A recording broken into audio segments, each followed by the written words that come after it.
Hi, I'm Adrienne Seltzer, your friendly neighborhood administrator of Mainline Restaurant Reviews and Mainline Restaurant Specials. I am here today at Sontuosa Restaurant with Ernesto Guzman, head chef and owner. And today we're doing a cooking lesson for you all.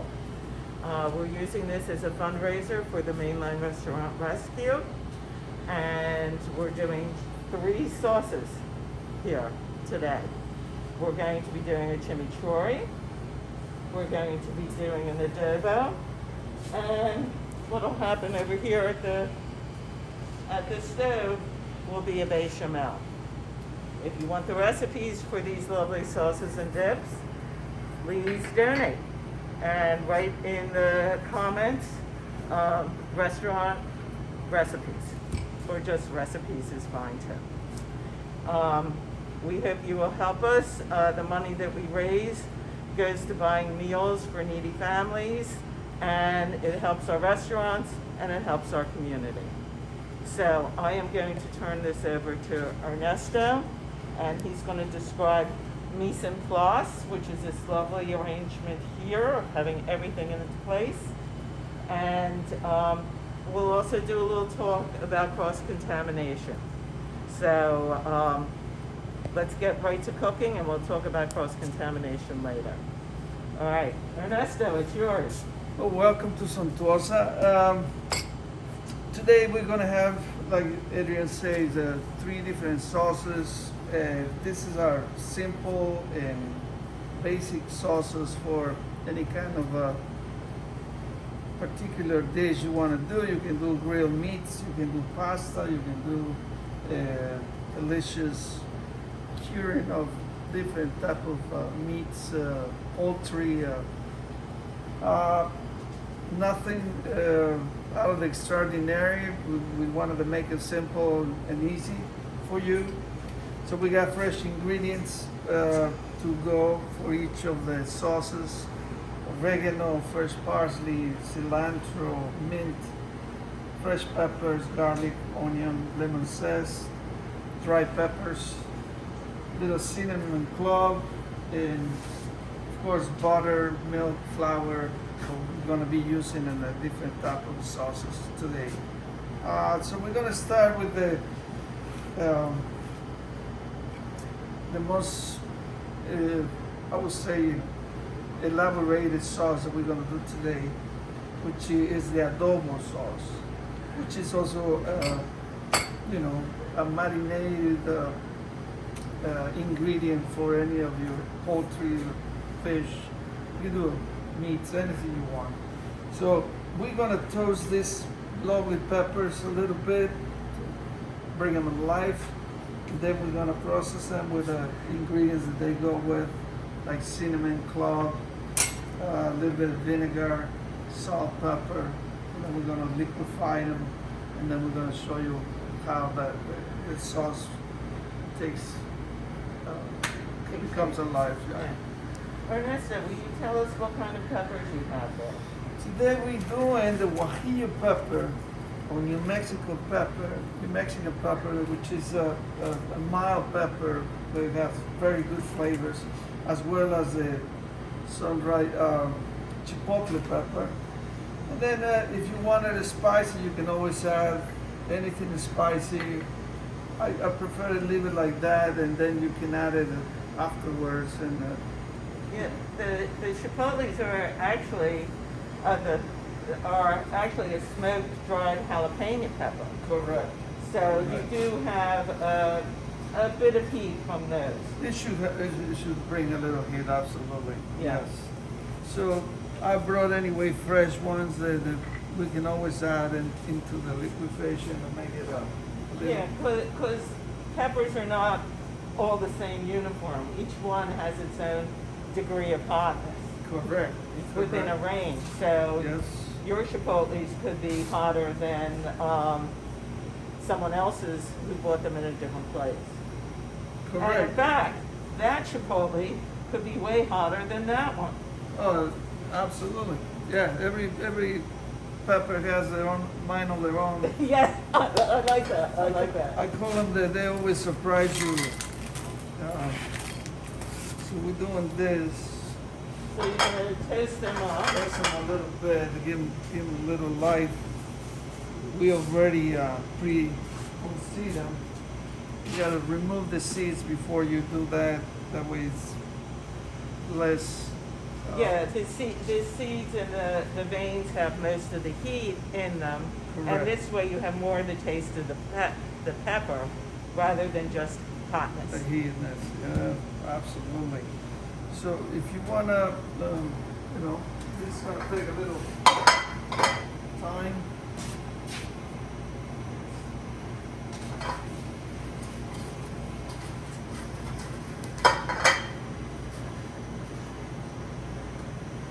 Yes, do not try that at home. The mixing with the stir frying with your fingers. That's only for a professional.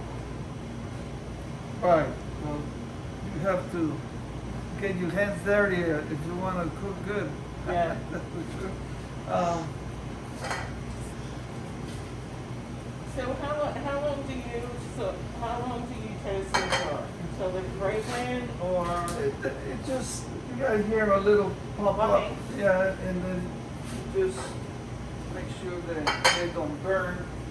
Just,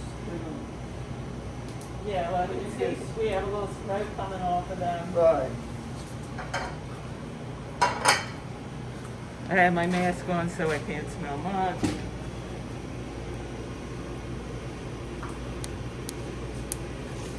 It's funny when I'm doing the dry peppers at home, like the poblanos, I will do them just holding them over the flame.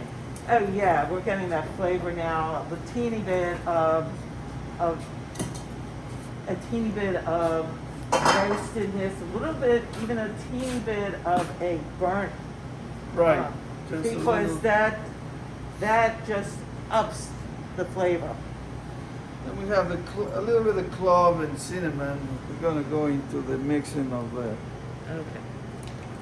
All right, that should be enough. Just a little extra flavor there. A little bit of onion.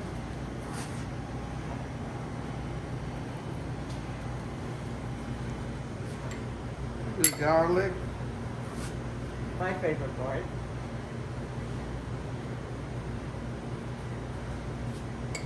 We got a little salt and pepper.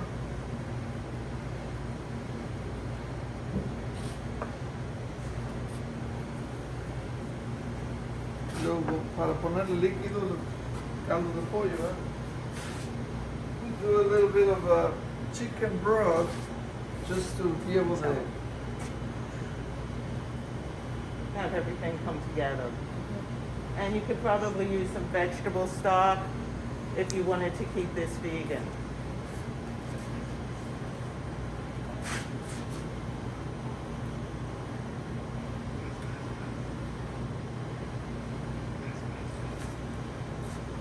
Huh?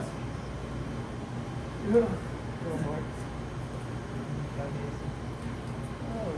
I don't want it to be too wet, so.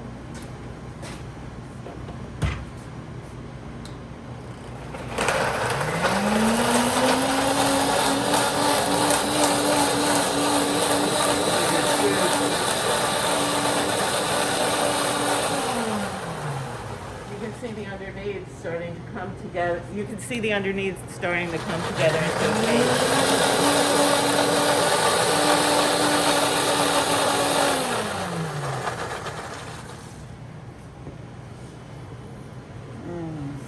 Those peppers are. So you can see your base for this adobo. It's pasty Oh my more God, that than smells liquid. amazing. And I have 2 masks on. So the final product, it becomes like a little more like this. Oh, you put some oil in it too? Correct. You gotta cook it a little bit, Right. and Yeah. that way the peppers cook. and it doesn't Right. give you indigestion and all that. This gotta Right. be cooked. Because what's also happening here is the dried peppers with the chicken stock are rehydrating a bit. Correct. And because we have raw onion and raw garlic in there, you are going to need to cook it to kind of bring everything together when you're using it. Right. So the final product is gonna be like this, and then you're gonna have your sauce ready for And whatever you're gonna cook. But it depending how much you cooking, you can always make more portion of this to save it and do yeah, different things. So- that should keep for a reasonably long time Correct. in the fridge. You could probably also something I do. This is a spatula. Something that I do is I'll put it into ice cube trays and throw it in the freezer. So then I have a 2 tablespoon serving of the sauce if I want to use it in anything. Oh, that's beautiful.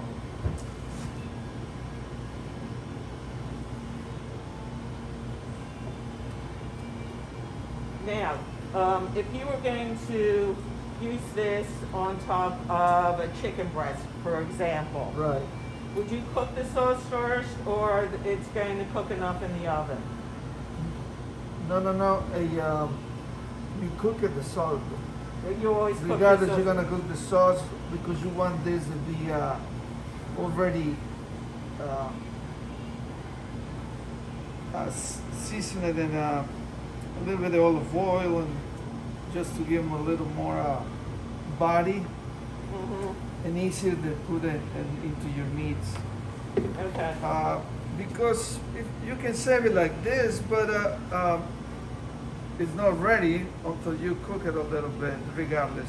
Okay. So you don't want to put this in your poultry or anything until you cook it a little bit. All You right. let it rest. Then you do your Do your thing. smear all your meats, or poultry, or fish, whatever you want. But this is fantastic. We do salmon in a restaurant with this sauce, and it's always delicious. Oh my gosh. Got a lot of people that enjoy that.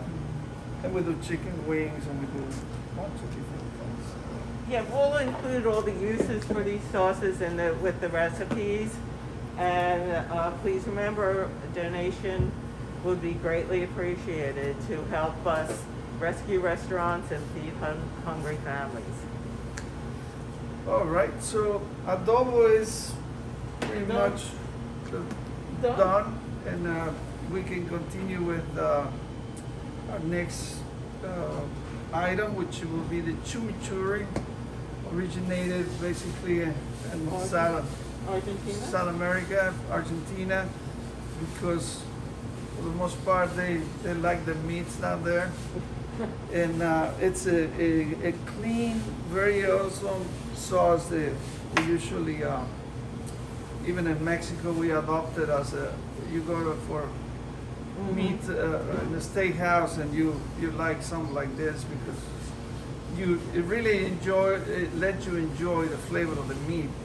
Right. It's a complement to it. Instead of covering. Instead of covering the flavor, that's right.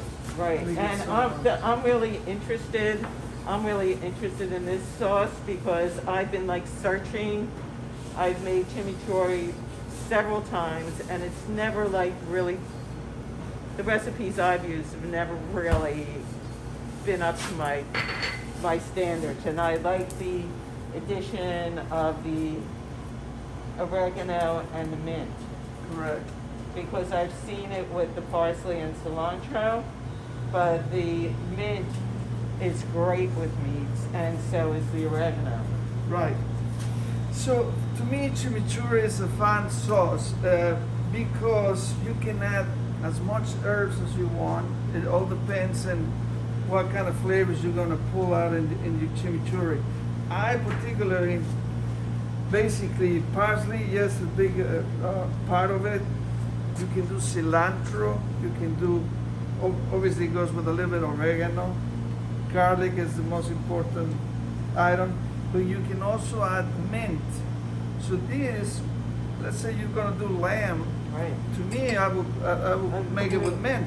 Yes. And then if you're gonna do fish, you can add a little bit of heat into it, which I think that is a little bit of the. Those are really hot. These habanero pepper. are really hot. So be very careful with those. Definitely wear gloves. Yeah. And don't touch your Your eyes. with the hands once you touch that pepper, that's correct.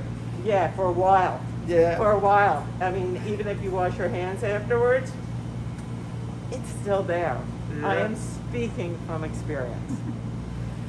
I also like to add a little lemon zest because this lemon brings a lot of good flavor into any my olive oil combination. Salt, pepper, of course. We usually add lemon juice as well. But we're then gonna let make a me- mix of this. Let me just say, lemon zest. Some people get that confused with lemon peel. They're two different things. The zest is where all the oils are, and it's just the colored part of the citrus fruit. So when you're grating to get the lemon zest, you want just to go as far as when you see white. You don't want to use the white part, which is bitter, and that's that. All right, so we're gonna do the basic one: parsley, hint of oregano. Oregano brings a great flavor to this item. It's fantastic. Then you do your little pepper, little salt. Of course, you gotta do your olive oil. Don't be afraid of the olive oil. You gotta make sure these awesome things get. And then in the end, you do your, like a famous chef. Yeah. You can do have fun with this, mixing your stuff. Like I say, you can do a lot of different things. You can do cilantro if you're gonna do it in a Mexican way or Asian way, because a lot of Asians love cilantro. If you're gonna do lamb, I suggest to do it with mint. That's fantastic. And then if you want a little, like I said, the heat of it, just habaneros, or you can do jalapeno, whatever really makes you happy. Right. But anyway, it's gonna look. Let's see.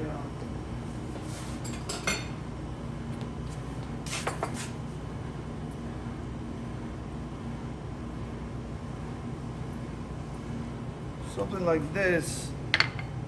And don't be afraid to add more olive oil if you need to, just to make it more quantity.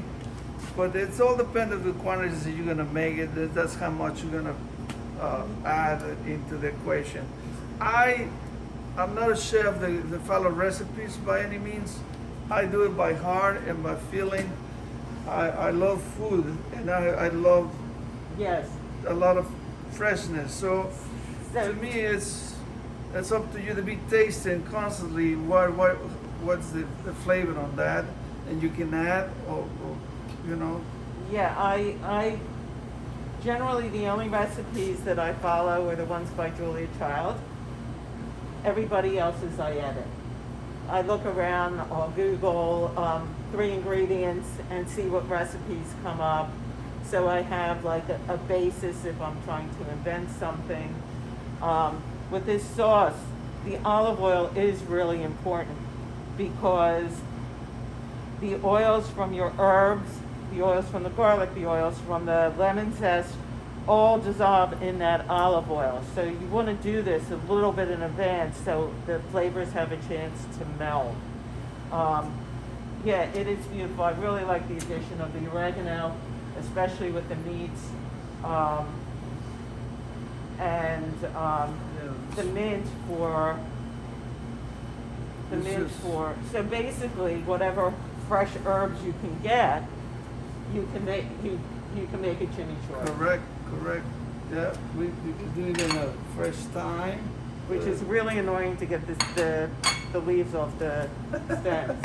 Yeah. Really annoying. Anything that's gonna be good is a little extra work, but it's worth it in the Yeah, end. that's my favorite herb.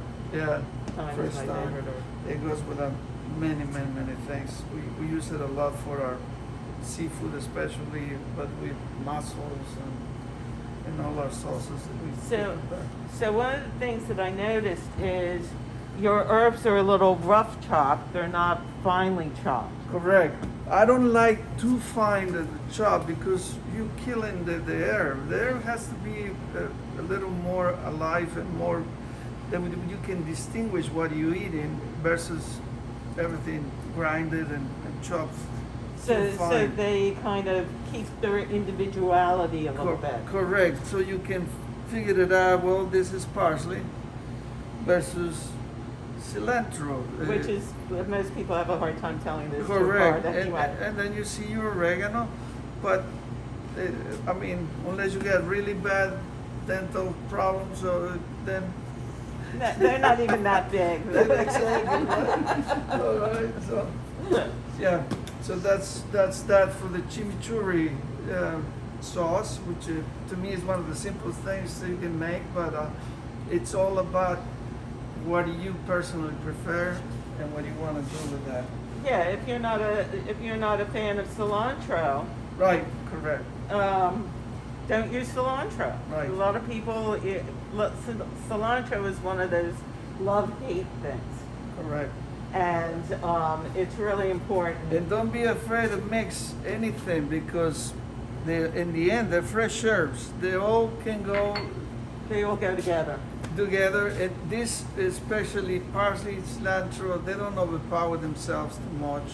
To me, it's a great flavor. Have both together if you want to.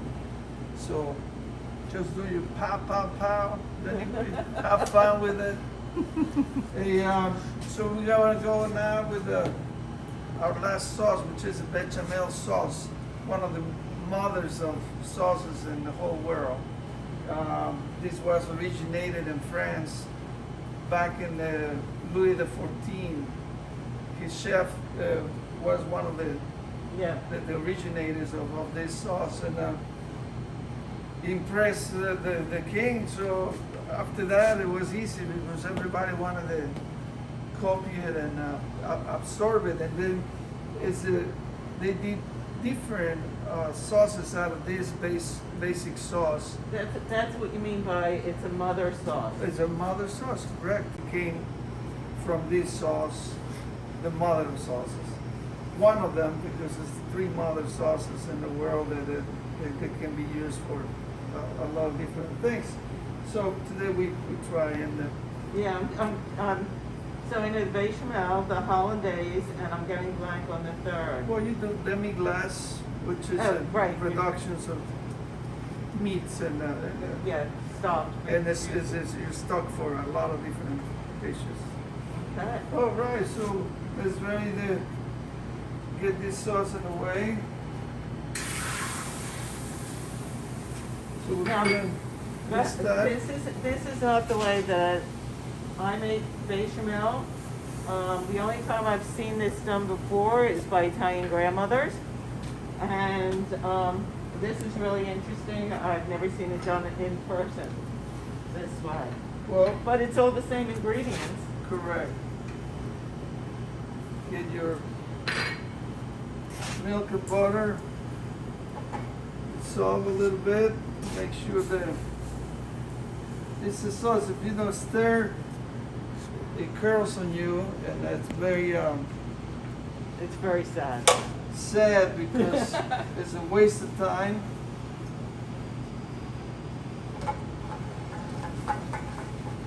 Get the butter to melt a little bit. Yeah, I can have the salt, pepper.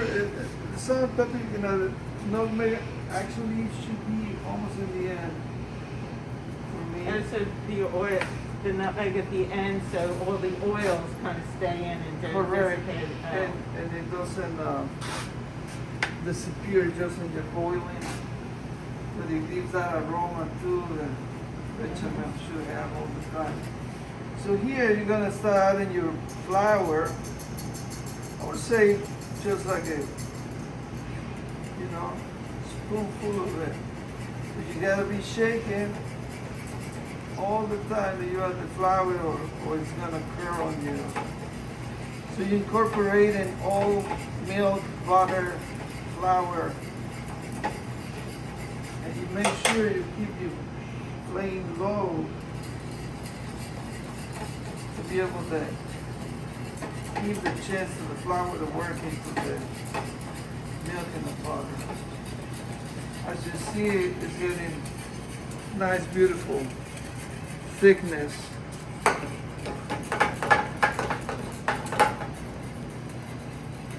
So it's interesting because this way you get to control the thickness of the sauce Correct. without having to figure out how much milk to add in. Correct. You just keep adding flour as much thickness you want for your sauce. If you're gonna do a lasagna or, a nice, this is a nice base for putting to your lasagna or before you put anything else. Yeah, and it's a good sauce. This is your base for macaroni and cheese. This is If you want to do gourmet macaroni and cheese, that's exactly the most beautiful thing you can do for a good macaroni and cheese. Nutmeg in. and you want to cook this long enough that your flour is cooked. So it should, if you want to taste it at the end and you taste it and the flour still tastes raw, you know you got to cook it a little more. So I'm gonna do the honors here, and then we're going this way because I want to be away from everyone when I take my mask off.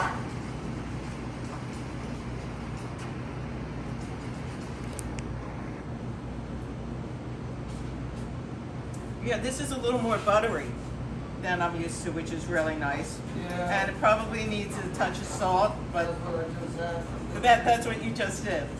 Very good. Nice.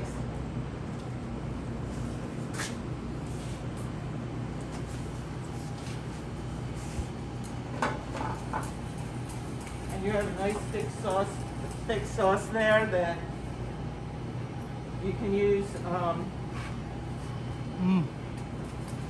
Oh, there were reviews about your lasagna. Last week, Sontuosa donated 60 meals to Neighbors Helping Neighbors, and I got a lot of people loved it. Absolutely loved it. It was really nicely packaged and delicious. So as you can see here, there's a nice, beautiful thickness into it. And the flavor should be there by now. I'm gonna do the That's how I chef's do. taste. Oh, you can beat a good bechamel in anything.